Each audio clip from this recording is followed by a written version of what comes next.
ಸಚಿವ ಸಂಪುಟದಲ್ಲಿ ಒಳ ಮೀಸಲಾತಿಯ ಕುರಿತು ನಡೆಯುತ್ತಿರುವ ಸಭೆಯಲ್ಲಿ ಪರಿಶಿಷ್ಟ ಜಾತಿಯ 101 ಜಾತಿಗಳಿಗೆ ಅನ್ಯಾಯ ಆಗದಂತೆ ನಿರ್ಣಯ ಕೈಗೊಳ್ಳಬೇಕು. ನ್ಯಾಯಮೂರ್ತಿ ನಾಗಮೋಹನ್ ದಾಸ್ ವರದಿಯನ್ನು ಸಂಪೂರ್ಣವಾಗಿ ತಿರಸ್ಕರಿಸಬೇಕೆಂದು ಕರ್ನಾಟಕ ರಾಜ್ಯ ಛಲವಾದಿ ಮಹಾಸಭಾಧ್ಯಕ್ಷರಾದ ಮಹಾದೇವ್ ಮೋಗ ಅವರು ತಿಳಿಸಿದ್ದಾರೆ. ಕಲಬುರಗಿ ನಗರದ ಪತ್ರಿಕಾ ಭವನದಲ್ಲಿ ಆಯೋಜನೆ ಮಾಡಿದ ಸುದ್ದಿಗೋಷ್ಠಿಯಲ್ಲಿ ಮಾತನಾಡಿದ ಅವರು, ಇಂದು ನಡೆಸುತ್ತಿರುವ ಸಚಿವ ಸಂಪುಟದಲ್ಲಿ ಒಳ ಮೀಸಲಾತಿ ಸಭೆಯಲ್ಲಿ ಯಾರಿಗೂ ಅನ್ಯಾಯ ಆಗದಂತೆ ನಿರ್ಣಯ ಕೈಗೊಳ್ಳಬೇಕು ಹಾಗೂ ನ್ಯಾಯಮೂರ್ತಿ ನಾಗಮೋಹನ್ ದಾಸ್ ಅವರ ವರದಿಯನ್ನು ಸಂಪೂರ್ಣವಾಗಿ ತಿರಸ್ಕರಿಸಬೇಕು ಹಾಗೂ ಸರ್ಕಾರ ವಿರುದ್ಧ ಇಲಾಖೆ ಸರ್ಕಾರಿ ಹುದ್ದೆಗಳ ನೇಮಕಾತಿ ತಡೆಯಬೇಕು ಎಂದು ತಿಳಿಸಿದರು. ಈ ಸುದ್ದಿಗೋಷ್ಠಿಯಲ್ಲಿ ವಿಶಾಲ್ ದರ್ಗಿ, ಸಂಪತ್ ಕುಮಾರ್ ವಾಳಕೇರಿ, ಚಂದ್ರಕಾಂತ್ ವಾಲಿ ಸೇರಿದಂತೆ ಅನೇಕರು ಪಾಲ್ಗೊಂಡಿದ್ದರು. Bureau report RJ32 Kannada news, Kalaburagi. ಪತ್ರಿಕಾಗೋಷ್ಠಿ ಕರೆಯುವ ಉದ್ದೇಶ, ಕಳೆದ 2 ವರ್ಷಗಳಿಂದ ಏನು ರಾಜ್ಯದಲ್ಲಿಯ ಒಳ ಮೀಸಲಾತಿಯನ್ನು ಕುರಿತು ಹಾವು ಏಣಿ ಆಟ ನಡೀತಾ ಇದೆ. ಜಸ್ಟಿಸ್ ನಾಗಮೋಹನ್ ದಾಸ್ ಅವರ ವರದಿಯನ್ನು ಆಧರಿಸಿ ಈ ವರದಿಯಲ್ಲಿ ಸುಮಾರು ಸಲ ಪತ್ರಿಕಾಗೋಷ್ಠಿ ಮಾಡುತ್ತಾ ಆದಂಥ ಲೋಪದೋಷಗಳನ್ನು ಕುರಿತು ಅನೇಕ ಸಲ ರಾಜ್ಯ ಮಟ್ಟದ ಅಧಿಕಾರಿಗಳನ್ನಾಗಲಿ ಈ ರಾಜ್ಯದ ಮುಖ್ಯಮಂತ್ರಿಗಳು ಭೇಟಿಯಾಗಿ ಈ ಎಂಪೆರಿಕಲ್ ಡಾಟಾ ಆಧರಿಸಿದಂಥ ಲೋಪಗಳನ್ನು ಎತ್ತಿಡಿದರೂ ಕೂಡ ಸರ್ಕಾರ ಇಲ್ಲಿವರೆಗೆ ಯಾವುದೇ ಕ್ರಮ ಕೈಗೊಳ್ಳುವುದು ಖಂಡನೀಯವಾಗಿದೆ.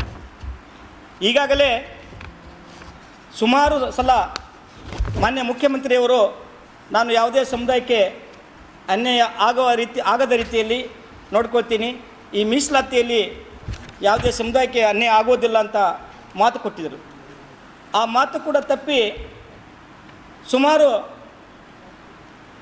5 ಲಕ್ಷ ಜನಸಂಖ್ಯೆ ಕರ್ನಾಟಕ ರಾಜಧಾನಿ ಬೆಂಗಳೂರಿನಲ್ಲಿಯ ಸಮುದಾಯದ ಬಲಗೈ ಸಂಬಂಧಿತ ಎಲ್ಲ ಒಂದು ಮುಖಂಡರುಗಳು ಭಾಗವಹಿಸಿ ಸರ್ಕಾರದ ಮೇಲೆ ಒತ್ತಾಯ ಹೇರಿತ್ತು. ಈ ನಮ್ಮ ಎಂಪೆರಿಕಲ್ ಡಾಟಾದ ಆದ ಅನ್ಯಾಯ ಆಗಿದೆ. ಸುಮಾರು 16 ಜಾತಿಗಳ ನಮ್ಮ ಸಮುದಾಯದ ಜಾತಿಗಳನ್ನು ಅನ್ಯ ಜಾತಿಗಳಿಗೆ ಸೇರ್ಪಡೆ ಮಾಡಿ ಉದ್ದೇಶಪೂರ್ವಕವಾಗಿ ಈ ನಮ್ಮ ಬಲಗೈ ಸಮುದಾಯ ಅಂದರೆ ವಲಯ ಸಮುದಾಯ ಜಾತಿಗಳಿಗೆ ಒಂದು ಕುಗ್ಗಿಸೋ ಹುನ್ನಾರ ನಡೆದಿದೆ.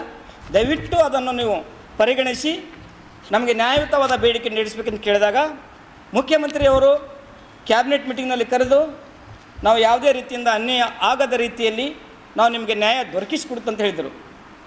ಆದರೆ ಒಂದು ನಮಗಿಲ್ಲಿ ಗೊತ್ತಾಗದ, ಅಧಿಕಾರಿಗಳು ಸರ್ಕಾರದ ಅಧೀನದಲ್ಲಿಲ್ಲ.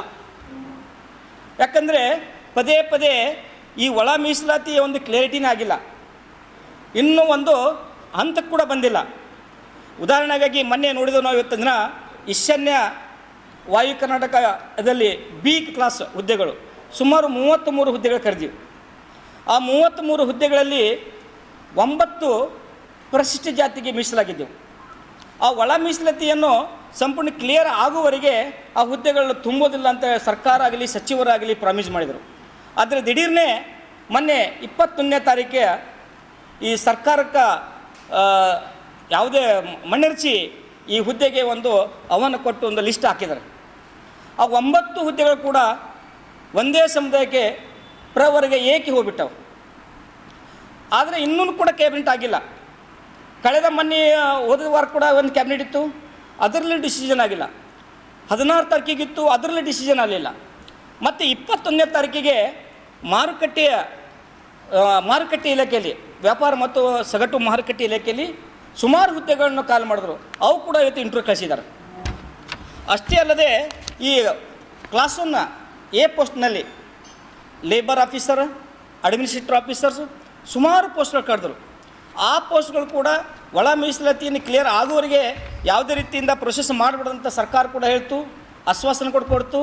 ಆದರೆ ಅದು ಯಾವುದೋ ಕ್ಯಾರಿ ಅನ್ನೋದೇ ಇದೇ 21ನೇ ತಾರೀಕಿಗೆ ಆ ಪೋಸ್ಟ್ಗಳು ಕೂಡ ಇರುವ ಒಂದೇ ಹುದ್ದೆ, ಆ ಹುದ್ದೆಯನ್ನು ಪ್ರವರ್ಗ ಏಕೆ ಕೊಟ್ಟು ಸರ್ಕಾರ ಮತ್ತು ನಮ್ಮ ಸಮುದಾಯಕ್ಕೆ ಅನ್ಯಾಯ ಮಾಡಿದೆ.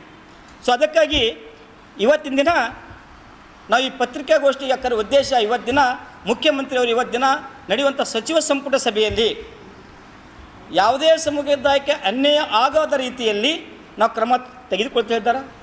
ಅದಕ್ಕೆ ನಮ್ಮದು ಒಂದು ವಿನಂತಿ ಇದೆ ಮತ್ತು ಒಂದು ಆಗ್ರಹ ಕೂಡ ಅದ.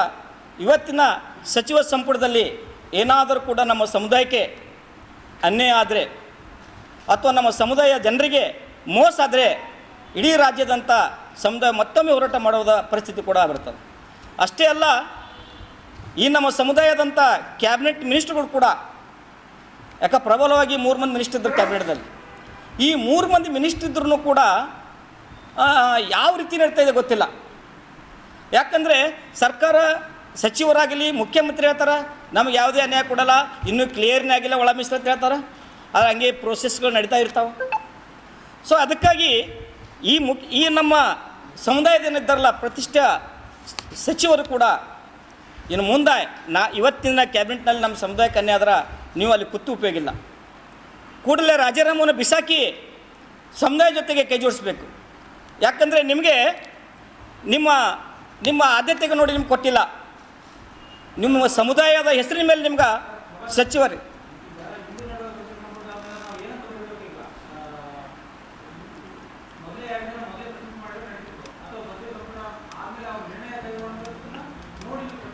ಸರ್ ಈಗೇನಾಗಿತ್ತು ಗೊತ್ತಿ ಸರ್, ಸಚಿವ ಸಂಪುಟದ ಮುಂಚಿತವಾಗಿ ಈಗ ಹೇಳ್ತೀನಿ ಮುಂದೆ, ಮೊನ್ನೆ ದಿನ ನಮ್ಮ ಸಮುದಾಯದ ಸ್ವಾಮೀಜಿಗಳಾಗಲಿ ಮತ್ತು ಹಾಂ ರೀ ಹಾಂ ಸರ್ ಹಾಂ ಹಾಂ ಹಾಂ ಸರ್ ಅದೇ ನಾದು ಹೇಳ್ತೀರಿ ಸಚಿವ ಮುಂಜಾನೆ ನಮಸ್ಕಾರಗಳು. ಇವತ್ತು ಪತ್ರಿಕಾಗೋಷ್ಠಿಯಲ್ಲಿ ಇಲ್ಲಿ ನಡೆದಂಥ ನಮ್ಮ ಪಕ್ಷದಿಂದ ನಾವೇನು ಮಾಡಿದ್ದೇವೆ ಅದೇ ರೀತಿಯಾದಂಥ ನಮ್ಮ ಸಮುದಾಯದಿಂದ ಚಲೋದಿ ಮಹಾಸಭಾದಿಂದ ಇವತ್ತು ನಾವು ಪತ್ರಿಕಾಗೋಷ್ಠಿ ಕರೆಯುವ ಮುಖಾಂತರ ಒಳ ಮೀಸಲಾತಿ ಏನು ನಮ್ಮ ಸ್ವಾಮೀಜಿಗಳು ಹೋಗಿ ಬರುವಾಗ ಈ ಘಟನೆ ನಡೆದಿದೆ. ಈ ಘಟನೆ ಯಾವಾಗ ನಡೆದಿದೆ ಅಂದರೆ ಹೋಗಾಗ ನಡೆದಿಲ್ಲ, ಒಳಗೆ ಹೋಗಿ ಬರೋ ಟೈಮಿಗೆ ಈ ರೀತಿ ಮಾಡ್ತಾರಪ್ಪ ಅಂತಂದ್ರೆ ನಮ್ಮ ಸಮುದಾಯ ಎಲ್ಲಿದೆ, ಎಲ್ಲಿ ಬಂದಿದೆ. ಯಾಕಂದರೆ ನಮ್ಮ ಸಮುದಾಯದ 3 ಮಿನಿಸ್ಟರ್ಗಳು ಇದ್ದೂ ಇರಲಾರ್ದಂಗಿದ್ದಾರೆ. ಯಾಕಂದರೆ ಇವತ್ತಿನ ತನಕ ಅದ್ರ ಬಗ್ಗೆ ಯಾರೂ ದನಿ ಆಗ್ತಾ ಇಲ್ಲ, ಅದ್ರ ಬಗ್ಗೆ ದನಿ ಆಗ್ತಾನೇ ಇಲ್ಲ. ಇವತ್ತು ಪ್ರಿಯಾಂಕ್ ಸಭರಲ್ಲಿ ಎಸ್ ಡಿ ಮಹದೇವಪ್ಪರಲ್ಲಿ ಯಾರೇ ಆಗಲಿ, ಇವತ್ತು ನಮ್ಮ ಸಮುದಾಯ ಗುರುಗಳಿಗೆ ಈ ರೀತಿ ಆಗ್ಯದಪ್ಪ ಅಂತಂದ್ರೆ ಈ ಸಮುದಾಯ ಬಗ್ಗೆ ಅವ್ರಿಗೆ ಕಾಳಜಿ ಇಲ್ಲ. ಅವ್ರೇನು ಜಸ್ಟ್ ಅಧಿಕಾರ ಮದ ಏನಿದೆ ನನಗೆ ಅನ್ಸ್ಮಟ್ಟಿ ಕಾಂಗ್ರೆಸ್ ಪಕ್ಷದಾಗ ಎಲ್ಲರಿಗೆ ಈ ಅಧಿಕಾರ ಮದದಲ್ಲಿ ಅವ್ರ ಪಕ್ಷದಂತ ಏನು ಮಾಡ್ತಾ ಇದ್ದಾರೆ ಏನಿಲ್ಲ. ಇವತ್ತೊಬ್ಬ ಜಗದ್ಗುರುಗಳಿಗೆ ಈ ರೀತಿ ಮಾಡ್ತಾರಪ್ಪ ಅಂದ್ರೆ ಆನ್ ಪಬ್ಲಿಕ್ಕಿಗೆ ಹ್ಯಾಂಗ್ ಮಾಡ್ಲಿಕ್ಕಿಲ್ಲ ಈ ಸರ್ಕಾರದಾಗ. ಒಂದು ವರದಿ ಪೊಲೀಸ್ ವರದಿ ಕೈ ಹಿಡಿದು ಜೊಕ್ಕಾಡಿ ಇದು ಮಾಡ್ತಾನಪ್ಪ ಅಂತಂದ್ರೆ ಎಲ್ಲಿಗೆ ಬಂದಿದೆ ನೋಡಿ ಸರ್ಕಾರದಾಗ. ಮುಂಬರೋ ದಿನಗಳಲ್ಲಿ ಏನಾದರೂ ಇದಕ್ಕೆ ಸರಿಯಾಗಿ ಕ್ರಮ ತೋರಿಲ್ಲಪ್ಪ CM ಅವರು, ಅವ್ರಿಗೆ ತಕ್ಷಣವೇ ಅವ್ರಿಗೆ ಸಸ್ಪೆಂಡ್ ಮಾಡಲಿಲ್ಲಪ್ಪ ಅಂತಂದ್ರೆ ಇದು ಮುಂಬರೋ ದಿನಗಳಲ್ಲಿ ಉಗ್ರವಾದ ಹೋರಾಟ ಮಾಡ್ತಾರೆ.